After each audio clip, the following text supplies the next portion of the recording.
ප්‍රධාන පොලිස් පරීක්ෂකයට මායිකවත් මානව ගුණවර්ධන මැතිතුමනි ඒ වගේම පාලනයේ ස්ථානාධිපතිතුමනි කොට්ටාස ප්‍රජාපතිගේ ස්ථානාධිපතිතුමනි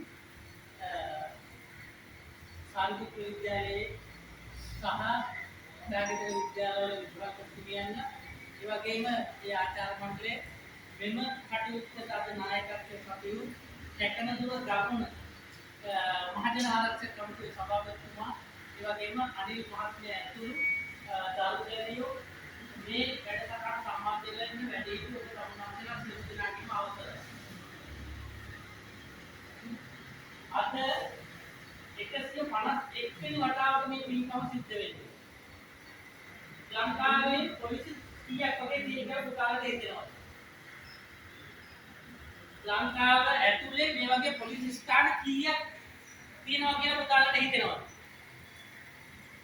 අද වෙනකොට පොලිසි 607ක් ස්ථාපිත වෙලා තියෙනවා. ලංකාවේ කිසිම පොලිසියක නැති වැඩක් අපි නිර්මාණය කරලා කරගෙන යනවා අද 151 වෙනි වතාවට. ඇයි පොලිසියක් ඇතුලේ පන්සලක කෙරෙන්න ඕනේව කෙරෙන්නේ.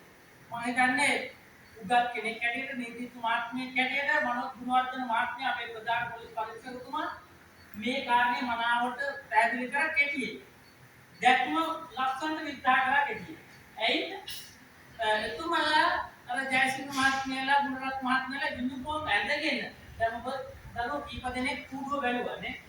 අපි කිව්වා වැඩසටහන ඉවර වෙලා මේ හැම අංශයක්ම පිළිගලා කූඩුව නැසක් කූඩුවක් නෙවෙයි ඒකේ ඒක සුන්දර තරක් නෙවෙයි බලපු අය දන්නවා. ඒකේ කරුණු ටික අපි පැහැදිලි කරනවා පුතාලට හොඳ අවබෝධයක් අද පොලිසිය ගැන ලබා ගන්න අවස්ථාවක් තියෙනවා. ඉතාම වටිනා අවස්ථාවකට සම්බන්ධ වෙලා ඉන්නේ. ඒකට මම කල්පනා කරා අනයි බණයි මනිනුත් පිළිස්තු නිවැරදි කරනවා. අපි බුදුහාමුදුරන්ගේ ශ්‍රාවකයෝ බෞද්ධයෝ. ඒකට අපට පාරක් තියෙනවා කූඩුවේ නොවැටි ඉන්නේ කොහොමද කියලා කියලා. මම පොලිසියට සම්බන්ධ වුණාට පස්සේ කූඩුවට වැටෙන්නේ නැතුව මනෝජ් මහත්මයාලා වැරදි කරපු ගමන් කූඩුවට දාලා උසාවි දාලා රිමන්ඩ් කරලා අර පොඩි කූඩුව ඇතුලේ නැසිකිලිය තියෙනවා නිදා ගන්න තැන තියෙනවා මේ කූඩු කොටුව දැක්කයි දකින්නේ නැතිනේ අරක සමාජ 40 30 50 මිනිත්තු වෙලාවක් තියෙනවා මේ මෑරෙන්න බෑ ඇයි චූටි ආවේගයක් පාලනය කරගන්න බැරුව කවුමිනියකට ගැව්වා අනුන්ට දෙයක් ගත්ත හොරටම දැන් උතනින් ඉවර වෙන්නේ නැහැ වැඩි. උතනින් වන්දනා මේ උසාවිය රංගිල වන්දනා කරමුම මෙතන ඊට වැඩි. ඒ ප්‍රශ්නය දැක්කා ඒ දුක අපි ඇත්තටම දැක්කා. ඒක දරුවෝ ගෙනල්ලා පාසල් වලට ගියාම අපිට තේරුණා දරුවෝ හරි අසරණයි. දැන් අද වෙද්දි ගහන්න බෑ කියලා මනින්න බෑ කියලා. නේ? අමුතු කතන්දර ටිකක් එනවා. හැබැයි ගහන්නේ බලින් නැතුව නම් දරුවෝ අපි කොහොමද මකට ගන්න ඕන කියන එක කියලා දෙන්නේ. දැන් කොහොම හිටියට සමහර අවස්ථාවල පොලිසියෙන් යුනිෆෝම් පිටින්ම පාසල් ළමයි අල්ලගෙන ගිලාවට තියෙනවා. ඉතින් ඒ නිසා කවදාවත් කූඩුවකට මොන නොගැහෙන්න කියලා හිතාගෙන මම කර වැඩේ දරුවෝ ගෙනල්ලා මේ වගේ වැඩසටහනක් නිර්මාණය කරා. ලෝක ඉතිහාසයේ එතෙක් මෙතෙක් පහළ වුණු ශ්‍රේෂ්ඨම මිනිසයා ලෝතුරා බුදු විඥාන මහත්මයාට තමයි මේ පූජාව කියන්නේ. බුදුහාමුදුරු වැරදිලා හරි බුද්ධ බලයෙන් මෙතෙන්ට වැඩියොත් බුදුහාමුදුරට වළඳන්න පුළුවන් මට්ටමේ බුද්ධ පූජාවක් මේ සූදානම් කරලා තියෙනවා. ඉතාම විනිසිදුව අපේ කැටන්තුර දකුණ සභාපතිතුමා අනිල් මහත්මයාලා ඉන්න ගානක් ඒ අය කැටවලා මේ සූදානම් කරලා තියෙනවා. ඉතාම විනිසිදුව ඉතාම පිළිවෙලට බලන්නකො සමාන තැන්වලට ගියාම බුද්ධ පූජාවකට අත්දාන විදිය මහා කලබලයක් අනුන්ගේ ඇඟට උඩින් කරට උඩින් නැගලා හරි නිවන් යන දඟලන අමුත්තම් කරන්න කියලා ගොඩක් තැන්වල අපිට අකිනේ ගොම්කා ඒ නිසා දරුවන්ට අපි පෙන්වන්න ඕන බුදු පූජාවක් කියන්නේ බුද්ධ ශ්‍රාවකව හැටියට බුද්ධ පූජාවක් කියන්නේ ඉතින් කිසි කලබලයක් පුතාලා ගන්න නැතුව කිසි ප්‍රශ්නයක් නැතුව පොලිසියක් ඇතුලේ මෙහෙම තැනක් තියෙනවද කියලා හිතන්න බැහැ. ඒක අමුතු එකක්. එතකොට මේ වැඩසටහන එක්ක අපි පොත් දෙකක් ගැන කතා කරනවා. මේ තියෙන ලොකු පොත ජාතක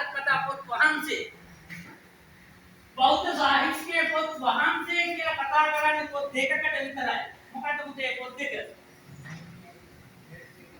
එකක් මම දැන් කිව්වා ජාතක කතා පොත් වහන්සේ.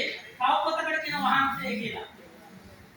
නිර්වාණ පොත් වහන්සේ. නිසා ශ්‍රේෂ්ඨතම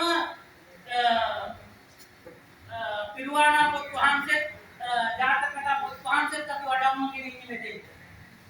ඇයි ජාතක කතා පොතේ තමයි කියන්නේ පුතේ. ඉවසීම ඕන තැන ඉවසීම. ප්‍රඥාව ඕන තැන ප්‍රඥාව. වීරිය ඕන තැන වීරිය. කොහොමද බෝසත් දරුවෙක් වෙන්නේ කියලා මඟ පෙන්වන්නේ ඔය ජාතක කතා පොත් වහන්සේගේ. අපි අද දන්නේ නැහැ සමහර වෙලාවට මේක කියනවාද කියලා. අම්මයි පුතයි මහා සාගරේ යනවා නැවෙන්නේ. නැවට මොකද්ද වෙන්නේ? නැව ගිලෙන්න හදනවා. නැව ගිලෙන්න හදනකොට පුතා අම්මා ගාවට ගියනවා. අම්මේ නැව ගිලෙන්න හදන්නේ කියලා. අම්මා ඊට පස්සේ කියනවා මහලු මට පීනන්න බැහැනේ පුතේ කියලා. පුතා කියනවා නෑ අම්මා පීනන්න ඕනේ නෑ. අම්මව කර තියාගෙන මම පීනන්න. අද නම් කියයිද? අම්මට බම්බු ගාගත්ත කියන්නේ මම පීනනවා. අම්මා කිව්වා නෑ පුතේ මාව කර තියා පීනන්න එපා. වැඩක් නෑ මහලු මම මැරෙද්දී. ඔබ මේ මුතු නැවේ තියෙන මුතු මැටි ටිකක් කරන් පීනපන් කියලා.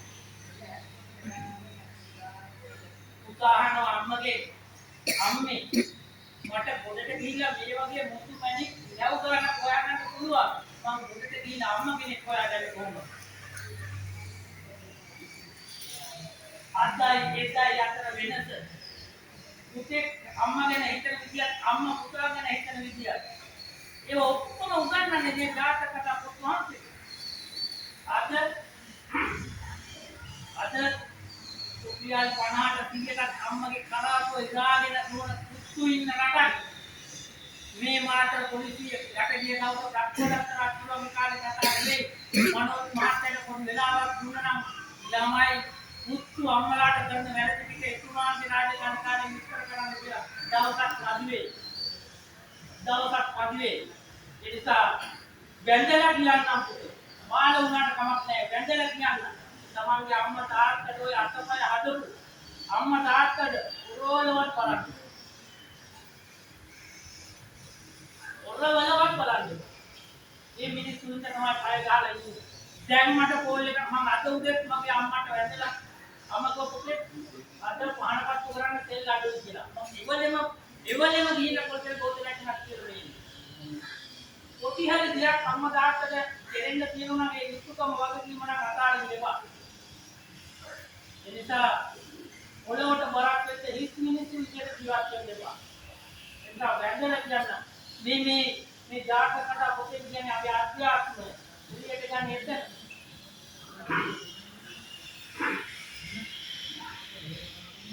ඊළඟ කාරණේ පොඩට ඇවිල්ලා පීනලා දවස් 7ක් පීනවා. සම්පත දෙයියන්ට ඊළඟ බැලුණා මේ වෙහෙස මේ පුතාගේ වීර්යය ඔතපිමයි මහ පොළොවයි ජාතක පුතේ ලෝකයේ මානසික දෝෂ නැහැ මටවත් තරහන්නේ නැහැ අම්ම ගන්න වීර්යය ඒක ඔතපිමයි මහ පොළොවයි ජාතකලා ගැනේ නිදහස් කරා ඊට පස්සේ තමයි හොඳම ටික වෙන්නේ පුතා අම්මගේ කකුල් දෙක අල්ලන් වඳිනවා අම්මේ මම මේ සංස්කාර කාර්යයෙන් අම්ම බේරගත්තා අම්මේ මේ කාර්යයෙන් බේරගත්තා ඊට පස්සේ අම්මා කියනවා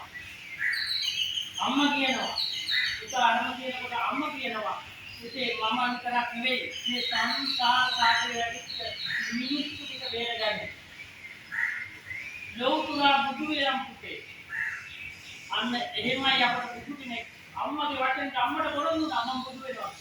ඒ පොරොන්දුව තමයි සාරා සංගීත කල්පලක්ෂයක් දීලා ලෝකුරා බුදු කෙනෙක් ඔබට අපට වදින්න පහළ වුණේ. ඉතින් පටන් ගන්න තැන හරියට තියාගන්න. අර මහා සාගරයේ පින එනකොට එක වෙලාවකට එක හිතන්නකෝ දවස් 7ක් ඉන්නනවා කියන එක නෙවෙයි අපිට විනාඩි 7ක් ඉන්නවා පුළුවන් කියලා බලන්න. උත්තර වීර්යයක්ද බලන්න. ඒ උඩ පහළ යන වෙලාවට සමහර වෙලාවට පුතා යට ගිලෙනවා. පුතා යට ගිලෙනවා. පුතා ඒ වෙලාවට ඉතින් හිතනවානේ පාම් බැරුණොත් මේ සාගරයේ කිදිනොත් මගේ සීතල මල කඳ අම්මට ලෞකාවක් වෙන්න. එදා අම්මා උඩින් මුල ගහගෙන යන්නේ. ඒක අම්මට දැනුණා.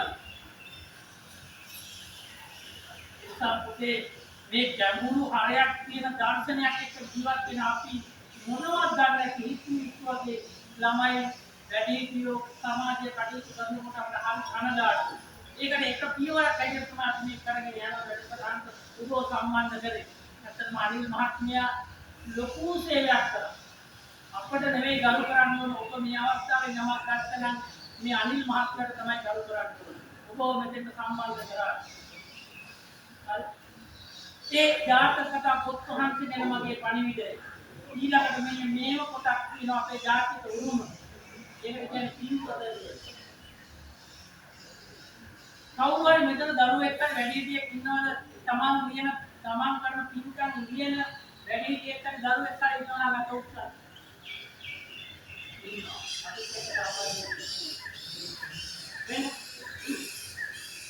වෙන